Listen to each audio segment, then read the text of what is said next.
Para todos, para todas. Me place mucho poder estar con ustedes en este día, venir a compartir tanto desde la experiencia de ser servidor de la Renovación Católica Carismática, al igual que poder compartir algunas enseñanzas para que sigamos avanzando con la responsabilidad que tenemos de formarnos unos a otros para prestar un mejor servicio al Señor. El primer tema que vamos a compartir durante esta mañana es el liderazgo del laico en la iglesia, el papel del laico en la iglesia, y me gustaría de verdad que pudiéramos al terminar este día ganar mucho en lo que tiene que ver con ese llamado que Dios nos ha hecho como laicos. Para iniciar quisiera que vamos a tomar como fuente la palabra de Dios y vamos a tomarlo directamente desde el Evangelio de San Lucas en el capítulo 10 versos 1 y siguientes. Lucas 10, verso 1 en adelante. Después de esto designó el Señor a otros 72 y los envió por delante, de dos en dos, a todas las ciudades y sitios a donde él había de ir, y les dijo: la mies es mucha y los obreros pocos. Rueguen pues al dueño de la mies que envíe obreros a su mies. Vayan, miren que les envío como corderos en medio de lobos. No lleven bolsa, ni alforja, ni sandalias. No saluden a nadie en el camino. En la casa en que entren, digan primero: paz a esta casa. Y si hubiere allí un hijo de paz, la paz de ustedes reposará sobre él. Si no, se volverá a ustedes. Permanezcan en la misma casa, coman y beban lo que tengan, porque el obrero merece su salario. No vayan de casa en casa. En la ciudad en que entren y lo reciban, coman lo que les pongan. Curen los enfermos que haya en ella y díganles: el reino de Dios está cerca de ustedes. En la ciudad en que entren y no lo reciban, salgan a sus plazas y digan: sacudimos sobre ustedes hasta el polvo de su ciudad que se nos ha pegado a los pies. Sepan de todas formas que el reino de Dios está cerca. Les digo que en aquel día habrá menos rigor para Sodoma que para aquella ciudad. Palabra del Señor. Vamos a dar un aplauso grande a la palabra de Dios en esta mañana. Un aplauso muy grande.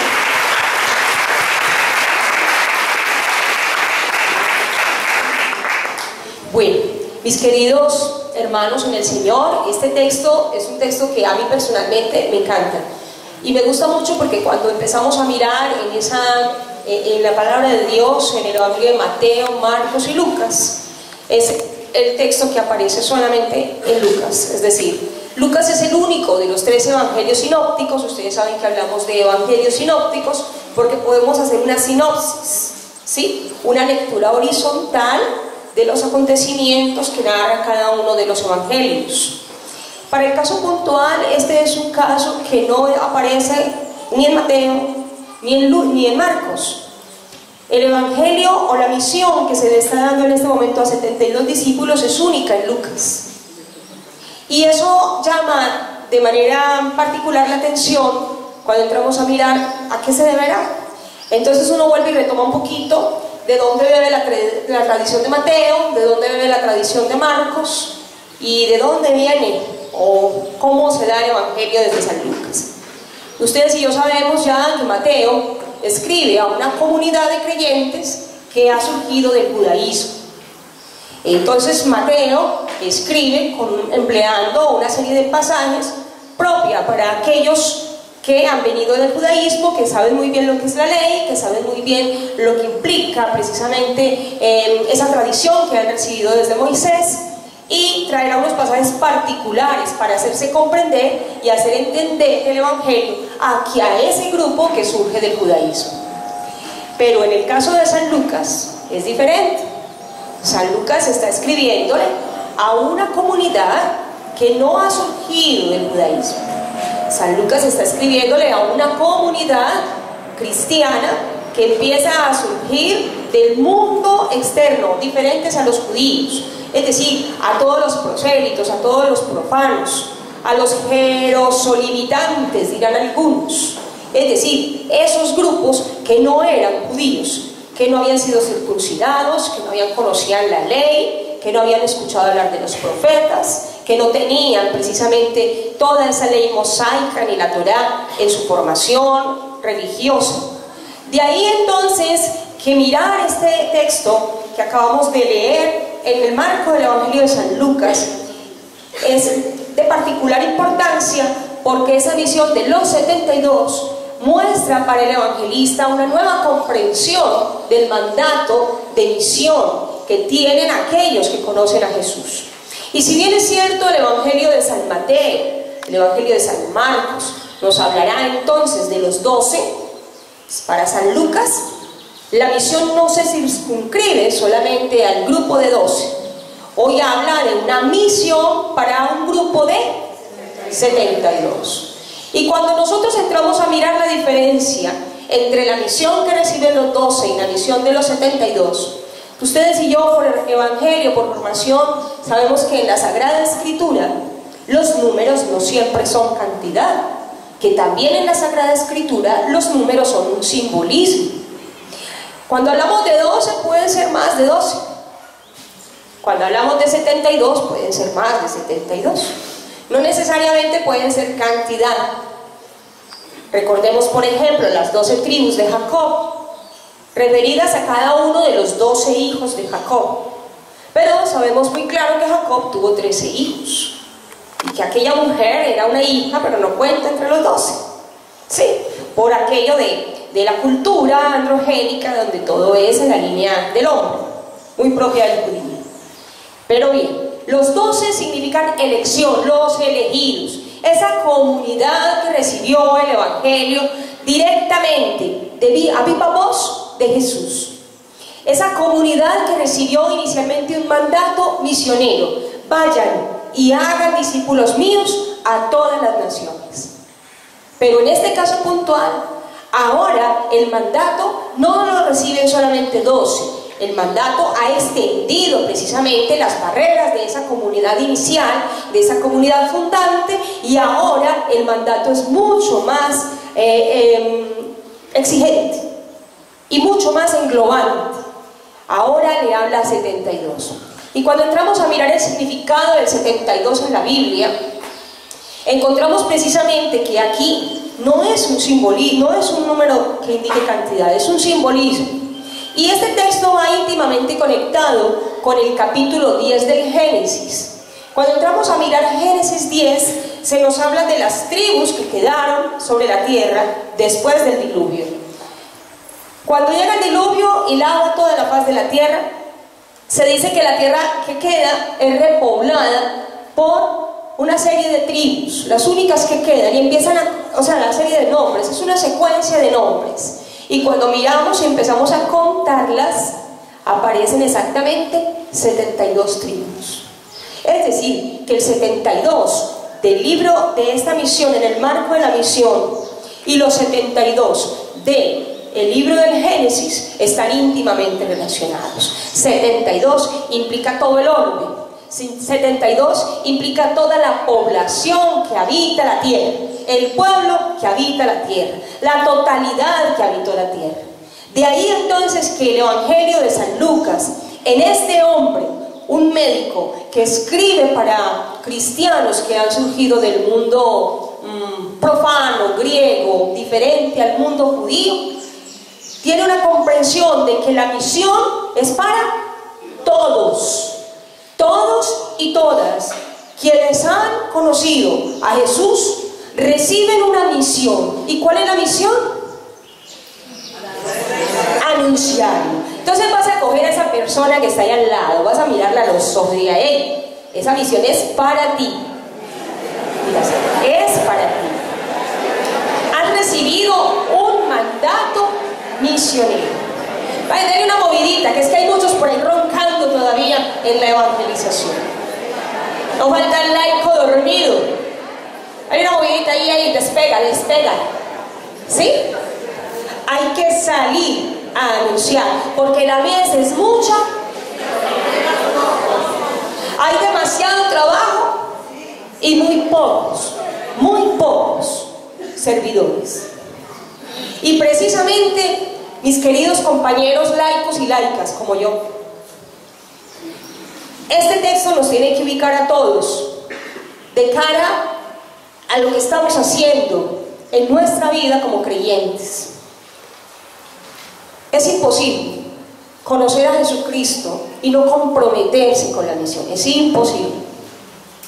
Automáticamente, cuando se tiene una experiencia de encuentro con Jesús que renueva la vida, lo primero que empezamos a hacer es la necesidad de contar esa experiencia, es la necesidad de anunciarle a otro, de contar: Él cambió mi vida. Y eso solo es un querigma, y un querigma que debemos siempre anunciar.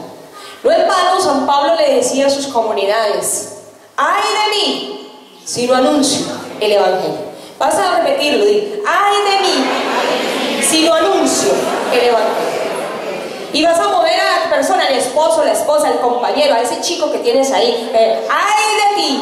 Díselo así: ¡ay! Si no anuncias el Evangelio. Dale una movidita, una sacudidita, que es que hay más de uno roncando en la evangelización que no hace nada. Y muévete, porque ay de ti si no anuncias el Evangelio. Así es. Y mis queridos compañeros, todos nos hemos preocupado mucho en la vida por las cosas de las cuales Dios nos pedirá cuentas. Casi siempre uno dice: bueno, y cuando ya empaquemos la maleta, y la maleta siempre tiene que estar empacada, ¿no? Pero uno siempre se prepara. En mi ciudad, Medellín, todos los días cuando salgo de la universidad este año dije: no vuelvo a pagar taxi. Ahí hice un propósito: bucecito por la mañana y bucecito por la tarde. Y entonces por la tarde, cuando yo salgo de la universidad a las 5 o 6, depende de la jornada como esté, a todo el frente de mi universidad pasan unos buses. Debo tomar dos, uno que se llama el bus de Aranjuez, ese me deja en una avenida en Medellín que se llama Avenida del Ferrocarril, y ahí tomo el otro que me deja en el sur, donde yo vivo. Y mis hijas se reían de mí en esta semana porque yo les dije que cuando yo me subo a ese bus, empiezo a rezar: Señor, yo todavía no me quiero morir, Señor, porque es un busero que conduce miedoso. O sea, uno va y uno piensa: no, aquí no sobreviví. Es impresionante, y esa ruta se caracteriza precisamente por ser una ruta muy acelerada, pero uno se ve, mejor dicho, que ya en cualquier momento se desbordó de carril y no lo quiera Dios, se va uno. Y entonces en unas de esas empieza uno: yo sí tengo la maleta preparada, qué pecados tengo, estoy confesado, a ver cómo está. O sea, es fuerte el impacto que uno recibe cuando de pronto piensa que la vida está en riesgo, pero después pensaba: eso es un estado permanente. Tener la maleta lista, tener las cosas organizadas, debe ser un estado permanente en la vida del cristiano. Pero uno siempre se preocupa por aquellas cosas morales, por aquellas cosas de las cuales el Señor tal vez pueda pedir cuenta, de las cuales tengamos que tener todo en regla.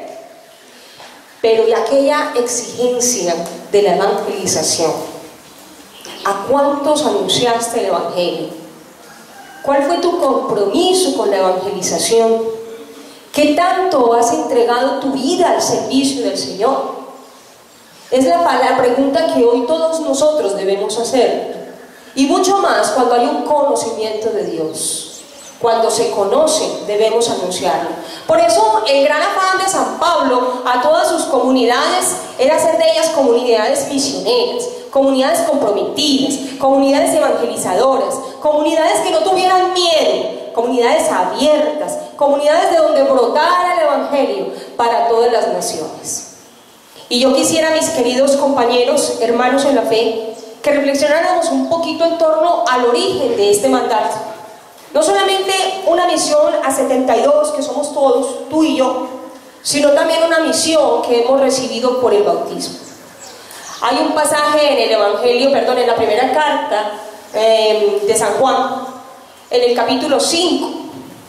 Primera carta de San Juan, capítulo 5, en el verso 6, 7, unas palabras bellísimas. Dice: 3 fueron testigos: el agua, la sangre y el Espíritu. Jesús vino con agua, y no solamente con agua, dirá el evangelista. Él vino también con agua y con sangre. Y dirá entonces el mismo evangelista, dirá: hay uno que vino con agua y con sangre. 2 puntos: Jesucristo. Y luego vuelve y dice: y no solo con agua y con sangre, sino también con Espíritu. 3 son testigos: el agua, la sangre y el Espíritu. Un texto bellísimo, de una gran profundidad. Cuando entramos a analizarlo, entonces íntimamente está conectado con el acontecimiento de la cruz. En el Evangelio de San Juan se nos muestra precisamente cómo desde la cruz, en el momento en que ya estaba a puertas de morir y ya agonizando, Jesús dice su última palabra y dice aquello: exhaló su espíritu, entrega su espíritu. ¿Dónde queda su espíritu? Aquí, en la tierra. El último aliento, la última respiración del moribundo. Cuando asistimos a bien morir a una persona, ustedes ven que esa última respiración se torna diferente, muy diferente. Y ya cuando la persona muere, automáticamente uno siente como que se vacía de todo ese oxígeno, de todo ese aire que hay, y lo deja, lo suelta, y ahí muere. Precisamente en la cruz Jesús dejó su espíritu, exhala su espíritu, entrega su espíritu, ¿sí? Y dice el Evangelio: y Jesús, inclinando la cabeza, entregó el espíritu. Inmediatamente se nos dirá que fue perforado en su costado y que de su costado brotó agua y sangre. 3 testigos: el agua, la sangre y el Espíritu, referidos a aquel acontecimiento grande de la donación de la vida. Y es que desde la cruz empezamos a mirar cómo el agua que brota del costado de Cristo es signo de vida. Agua que limpia, agua que purifica.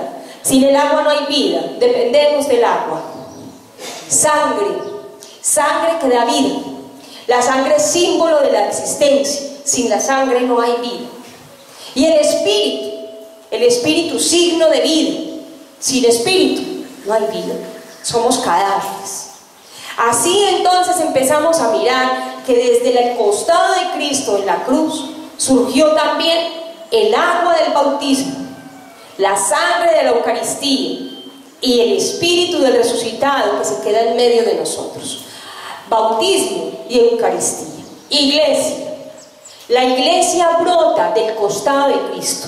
Como de Adán surge su Eva, su esposa, de esa costilla de Adán, precisamente dirán los padres de la iglesia, así mismo surgió la iglesia del costado de Cristo en la cruz. Y entonces, mis queridos compañeros, ¿a qué viene esta relación con lo que estamos hablando hoy? Precisamente al brotar del costado abierto la iglesia, al brotar los sacramentos del costado de Cristo, al dejarnos el agua y la sangre y el espíritu en medio de nosotros, nos deja entonces precisamente la oportunidad de entrar por las aguas del bautismo a formar parte de esa comunidad, de ese nuevo pueblo de Dios, de ese pueblo que tiene una misión, que tiene un compromiso. Por el bautismo que tú y yo hemos recibido, tenemos un sello indeleble, un sello que te marcó, un sello que dice que tú eres hijo de Dios. Y cada uno de nosotros porta ese sello, aunque no lo vea. Es un sello que nada ni nadie nos lo puede quitar. Y es un sello con el cual nos presentaremos ante Dios nuestro Señor. Pero precisamente por entrar en esas aguas del bautismo, por sumergirnos, por ser bautizados en el Espíritu, en la sangre y en el agua, hemos recibido también el compromiso de ser anunciadores del reino. Todos ustedes han visto precisamente en el momento en que llegamos a celebrar el bautismo en comunidad, tenemos una serie de signos visibles, sensibles, podemos verlos, podemos escuchar, son perceptibles por los sentidos, pero que están comunicando la gracia invisible, una gracia que no es perceptible por los sentidos, pero es una gracia que traspasa todos los límites de la vida. Y es precisamente que cuando traemos al bautizando, estamos diciendo que pedimos para él la fe. ¿Qué estamos diciendo? La fe. Padres y padrinos, ¿qué piden para este niño? Pedimos la fe. Quiere decir que la fe que le falta a ese pequeñuelo, a esa persona menor, la va a suplir. ¿Quién va a suplir esa fe? El Padre, los padrinos, ¿y quién más? La comunidad que se hace testigo del acontecimiento del bautismo. Es decir, por esa comunidad, por esa fe de esa comunidad, por la fe de los padres y padrinos, entonces hay también un compromiso con aquel que llega, y es que lo vamos a acompañar en todo ese proceso de formación de la fe. Y luego inmediatamente, entonces ustedes pueden ver, se toma el óleo de los catecúmenos, que es un óleo, un aceite, con el cual se le hace el signo de la cruz en su frente y se signa también en su pecho. Y ahí entonces el sacerdote proclama una oración importante, una oración bonita, donde ese hijo es arrebatado, digamos así, de la oscuridad, lo sacamos precisamente de ese no ser a ser en Cristo Jesús. Y luego entonces vamos a encontrar cómo lo sumergimos en el agua, se le echa el agua, y en ese instante es como cuando la persona, si pudiéramos verlo, lo invisible del instante es sumergirlo, ¿pero en qué? En la sangre. Porque el agua, que es el signo visible, me está mostrando lo invisible. Por la sangre que surgió de Cristo, por toda esa entrega desde la cruz, es como si en ese instante todos recibiéramos un bautismo de sangre. Es como si ese pequeñito o aquel bautizando estuviera sumergido, bañado, emparamado en la sangre de Jesús. Y por esa sangre él tiene un revestimiento especial. Él adquiere una dignidad diferente. Y en el momento en que él es lavado, limpio y purificado, automáticamente el crisma, un aceite que huele delicioso, pero que ha sido consagrado especialmente para contener la presencia del Espíritu Santo, entonces el crisma se le unta en su coronilla. En el Antiguo Testamento, cuando una persona se hacía sacerdote o la hacían rey o profeta, se tomaban jarras de aceite espeso, perfumado. El Levítico dice cómo tenía que prepararse ese aceite, y se le derramaba a ese ungido desde la cabeza hacia abajo. Ungido, una unción para ser rey, porque necesita sabiduría, porque necesita autoridad, necesita templanza. Unción para el que va a ser sacerdote, porque necesita tener unos dones especiales, un revestimiento especial, o para el que va a anunciar el nombre del Señor, para el que va a ser portavoz de la palabra, una unción diferente. Era un óleo que se resbalaba, espeso, completamente espeso, y no era un poquito, eran jarras enteras, y quedaba completamente revestido, y por donde caminara y lo que tocaba, todo, automáticamente todo, quedaba impregnado de ese aceite. Así también tú y yo, el día que fuimos bautizados, el día que tú y yo fuimos bautizados, recibimos una unción especial, recibimos un poder especial, recibimos una autoridad, la autoridad de ser hijos de Dios. Recibimos un revestimiento por el Cristo que nos hace a nosotros poseedores, contenedores de la gracia del Espíritu Santo. Él te habita, Él me habita. Y por ese Espíritu que tú has recibido y que yo he recibido, por ese Espíritu somos hechos hijos de Dios, lavados en la sangre del Señor, revestidos para ser sacerdotes, para ser reyes y para ser profetas. Vas a mover a la persona ahí y le vas a decir: tú eres un rey. Pero dígaselo de verdad: eres un rey. Oye, ¿sí te creyó? Y le dio risa. No, es de verdad. Tú has sido revestido para ser rey. Eres un rey por la gracia del bautismo. Pero también le vas a sacerdote, sacúdelo. Dígale, pero también eres sacerdote. Tienes un sacerdocio. Se te ha dado un sacerdocio para vivirlo, para ejercerlo. Eres sacerdote. Y también le vas a decir, y eres un profeta. Otra vez, vuélvele a decir, un profeta. Profeta de Dios para las naciones. Has sido llamado para ser profeta entre los pueblos, para profetizar en nombre del Señor. Laicos y laicas del Señor, somos conscientes de esto. Hemos recibido una autoridad por el bautismo, una autoridad que tal vez nunca hemos valorado y tal vez de la cual no hemos tomado conciencia. Autoridad, una unción especial para que aquello que está en el Evangelio pueda llevarse a cabo, para poder cumplir el mandato misionero, para poder ir a las naciones de dos en dos, para tener la capacidad de desprendimiento, para tener la capacidad de desinstalación, para tener la capacidad de no aferrarnos a nada, de no tener apegos, para tener la capacidad de sanar los corazones rotos, para tener la capacidad y una autoridad especial en el nombre de Jesucristo nuestro Señor. Amén. Pero no somos conscientes. Muchos laicos y laicas viven su vida sin tomar conciencia del revestimiento y de la autoridad que tenemos.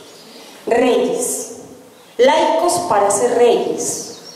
Y reyes, ¿cómo se es rey? ¡Qué interesante! Casi siempre en el lenguaje humano entendemos que ser rey es tener un dominio, sí, pero también un reino, hay que tener, ¿cierto? No puede haber rey sin reino. ¿Cuál es tu reino? ¿Cuál es tu reino? Oigan, ¿y para qué es ese reino, ese territorio? ¿Para qué es? Para gobernarlo.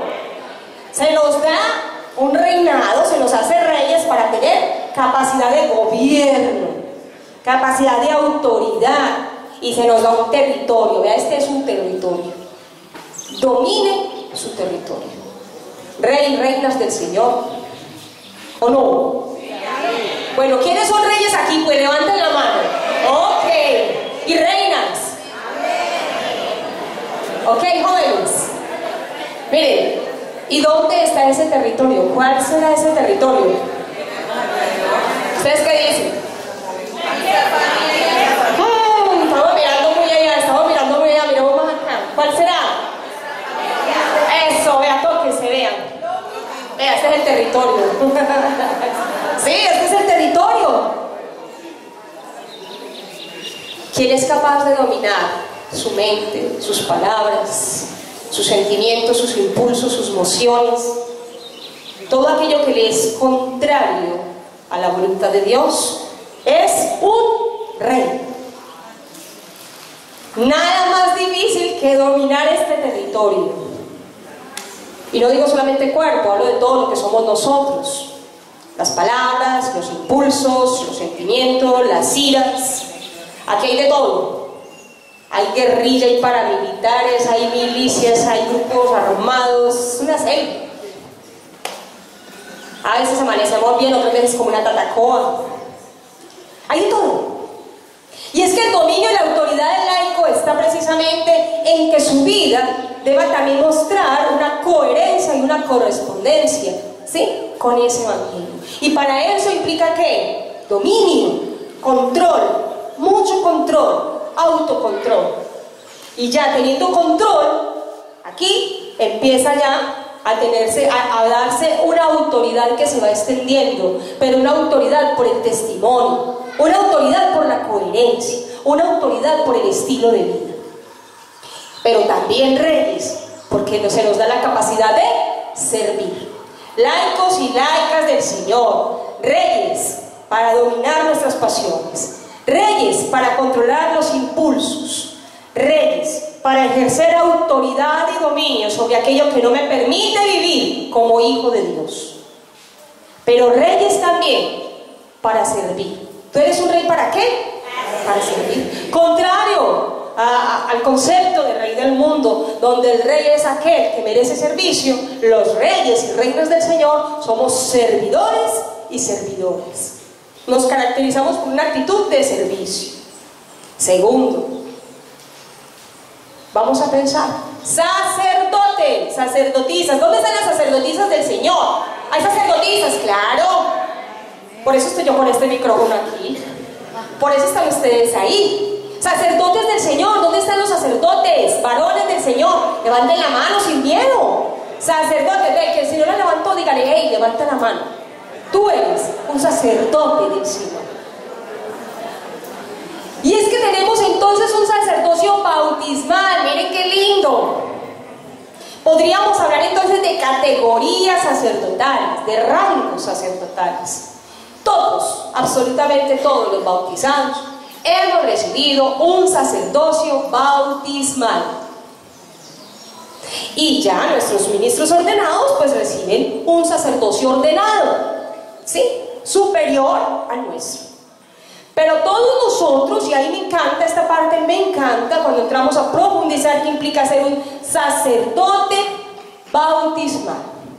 A ver, ¿qué tiene un sacerdote? Así como un rey tiene dominio, tiene tierra, ¿sí o no? Tiene su territorio para ejercer soberanía sobre él. Entonces un sacerdote, ¿qué debe tener? Una comunidad. Debe tener mínimo parroquia, ¿no? ¿Ustedes tienen parroquia o no? ¿Sí? A verla, pero no es la parroquia donde ustedes van. Es la parroquia donde ustedes son sacerdotes. ¿Cómo así que no? Entonces están roncando, sacuda al otro y dígale, ¿cómo así? ¿Cuál es tu parroquia? Sacúdalo. Sacúdalo. Todo laico, laica que se despete tiene un templo, tiene una parroquia, pero diferente a la parroquia donde yo voy, donde sirvo. Es donde puede ejercer su sacerdocio bautismal. Bien, ¿dónde más? ¿Saben una cosa? Si el sacerdocio ordenado tiene, o sea, un sacerdote diocesano o un sacerdote religioso, se le entrega a una parroquia o se le entrega a una comunidad para que la acompañe en la fe. Y eso tiene unos límites, porque no ven que la parroquia, que el padre fulanito de tal parroquia, la parroquia del va hasta acá, ¿cierto? Y de aquí para allá empieza la parroquia donde está el otro sacerdote. Y así, que es que al padre Rodolfo lo mandaron a acompañar a la renovación carismática de Cali, entonces listo, padre Rodolfo, y el padre Rodolfo es padre Rodolfo aquí, pero no se puede ir para allá a otra parroquia.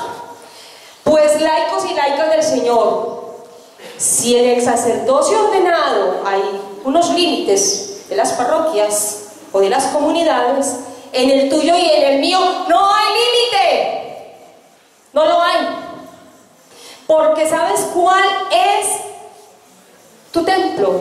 ¿Sabes cuál es tu parroquia? ¿Sabes cuál es tu comunidad? El mundo entero. El mundo entero. Laicos y laicas del Señor. Nuestro sacerdocio es para todo el universo. Porque los laicos podemos ir donde incluso ni un sacerdote ni una religiosa puede llegar. Nuestro sacerdocio trasciende todos los límites geográficos. Podremos ir a donde queramos, al trabajo, a la universidad. En el día a día podremos ejercer ese ministerio, ese sacerdocio bautismal. Porque este es un sacerdocio para el orbe. Por eso esta palabra, vayan a todas las naciones, es una palabra que nos engloba a todos. Todos somos misioneros, todos estamos llamados por el sacramento del bautismo a ejercer un sacerdocio bautismal sin límites, sin límites. Nosotros podremos llevar el evangelio a todos los confines de la tierra, empezando por la casa, la familia, en el día a día. Hay laicos que pensamos que si no estamos dentro de una parroquia, que si no estamos solamente en una comunidad, no podremos prestar un servicio. Pues mira, todos nosotros tenemos trabajos, Todos son algunos comerciantes, otros tienen sus microempresas, otros laboran para una empresa. Ahí hay compromiso evangelizador. No crean que el evangelio es solamente cuando ya me mandan de misión. No crean que simplemente yo me comprometo porque estoy aquí con mis hermanos en la red. No. En el día a día del trabajo siempre hay alguien necesitado de un querigma, del buen anuncio de la palabra del Señor. Y es que a veces como sacerdotes bautismales, sacramentales, no comprendemos el alcance. A mí me sorprende ver tanta pasividad en los laicos. Me sorprende todavía que a esta altura del paseo hayan muchos laicos que uno los ve ahí y dice: hola, ¿cómo estás? Bien, ahí voy. Pasaron 2 años y usted se encontró con él. ¿Cómo vas? Bien, ahí voy. Pasaron 10, 15 años. ¿Cómo vas? Bien, ahí voy. Y cuando se acabó ya la vida, ya está canosito y viejito. ¿Cómo vas? Bien, ahí voy. Y se pasó toda la vida engorde y engorde y engorde en la renovación carismática y nunca se comprometió. Porque es que la dinámica del crecimiento es recibir, pero también dar. No podemos ser tímidos, no podemos ser inseguros, no podemos ser apocados, no podemos ser limitados. Se nos ha dado una autoridad, se nos ha dado un revestimiento, se nos ha dado también la capacidad de ser profetas del Señor. Díselo a la persona: ay, denle una sacudida. ¿Y usted qué está esperando, pues? Mira, ¿qué está esperando, ah? Profeta del Señor, levántate. Profeta del Señor, despierta. Despierta. Deja la pereza, deja el miedo.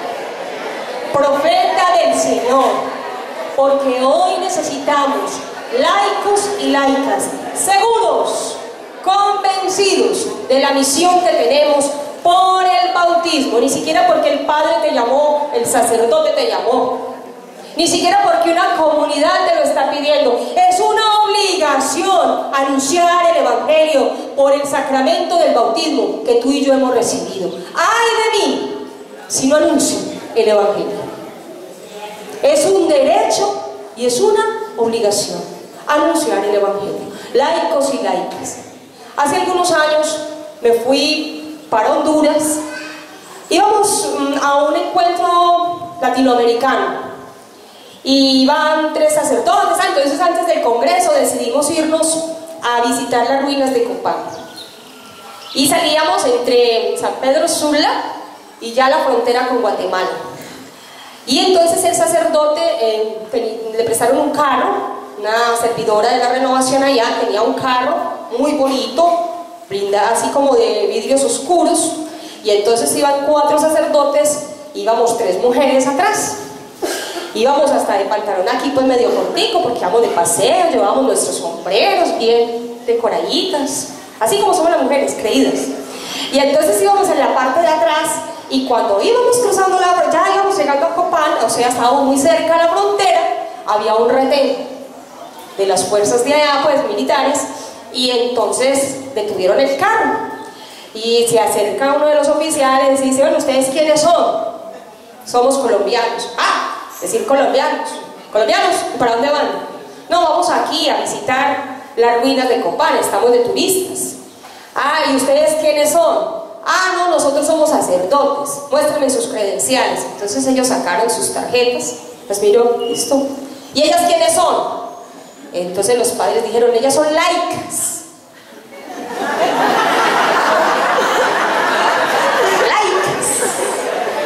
Y entonces ese señor, ese oficial dice: laicas, ¿qué es eso? Y entonces los padres se vieron en un problema gravísimo y dicen: no, casi monjas.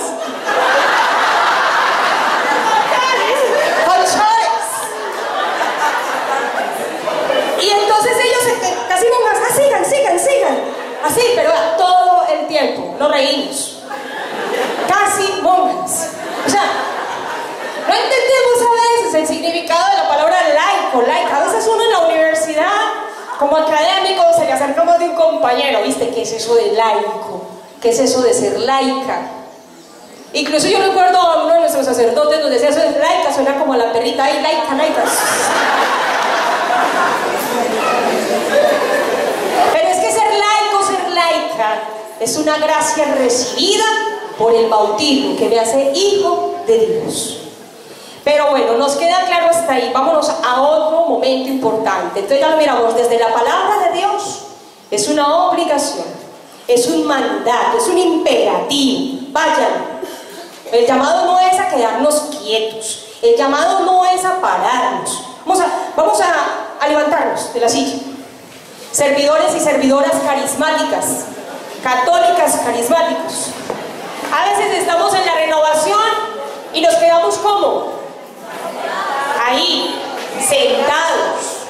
Miren todo lo que usted tiene encima, vean. Tienen bolsas, libros, cuadernos, cobija, ruana. Hasta algo, pues dicen en mi tierra, aquí como se dice, fiambre o qué. Ahí está, vean. De todo. Uno se pone a mirar como servidor, uno es lleno de cosas.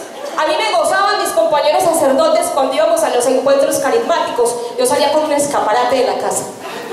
Mi maleta era un escaparate, había de todo. Y todos, ya, ¿usted por qué sale con tanta cosa? Y yo, verdad. Y cada vez he ido bajando más y más la maleta. Ya, gracias a Dios, ya vengo por aquí. Pero es que somos llenos de ¿qué? De apegos. De apegos. De arandelas. Demasiada carga. Demasiada cosa encima. Y no solamente lo externo, sino también lo que llevamos dentro. ¿Cuál es la dinámica del laico? ¿Cuál es? ¿Estática? No. ¿Cuál es la dinámica? Es una dinámica en movimiento, movernos. Laicos y laicas, muévete, sal de ahí. Sal de tu tierra. Sal. Ve a la tierra que te mostraré. Muévete, deja de roncar. Evangelizador perezoso. Laico dormido, laico acomodado, instalado. Volvamos otra vez y nos vamos a sentar en otro lugar diferente, otro lugar distinto. Vamos entrando y vas a ubicarte en un lugar diferente, no en el mismo lugar. Retomamos nuevamente.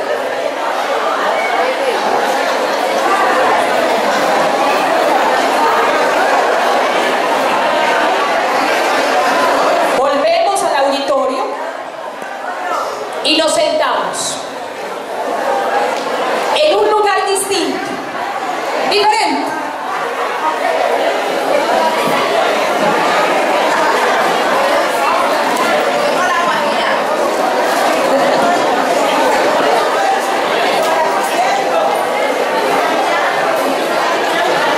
Miren una cosa,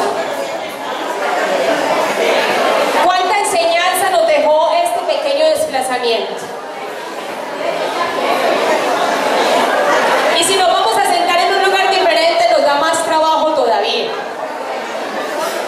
Porque queremos hacerlo siempre con las mismas personas, en las mismas partes. Porque nos da trabajo dejar la bolsa, o el librito, o el bolsito. Porque nos da trabajo desprendernos. Y precisamente por eso es que hoy tenemos tanta dificultad con la actividad del laico. Porque el laico es instalado, porque nos da trabajo desprendernos. Y dice entonces el Concilio Vaticano II, ¿cuántos años hace que se celebró el concilio? 50 años y pasados ya. Ya creo que vamos por los 51. Miren, 3 años.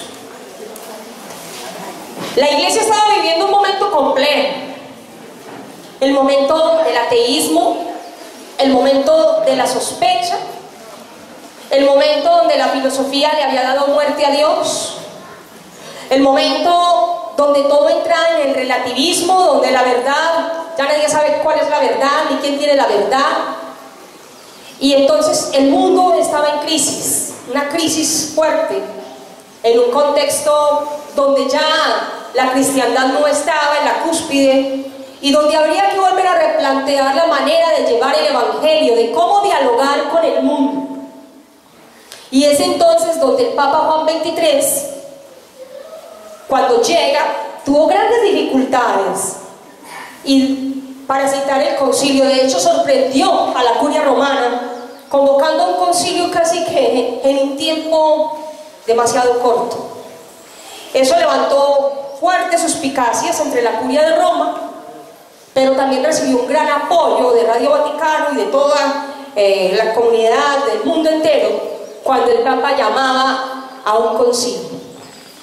Y es que el concilio recibió suspicacias y se criticó mucho de por qué abrir un concilio, citar a un concilio, si no habían razones teológicas para reunirse de un concilio. O sea, no se iba a hablar de algún tratado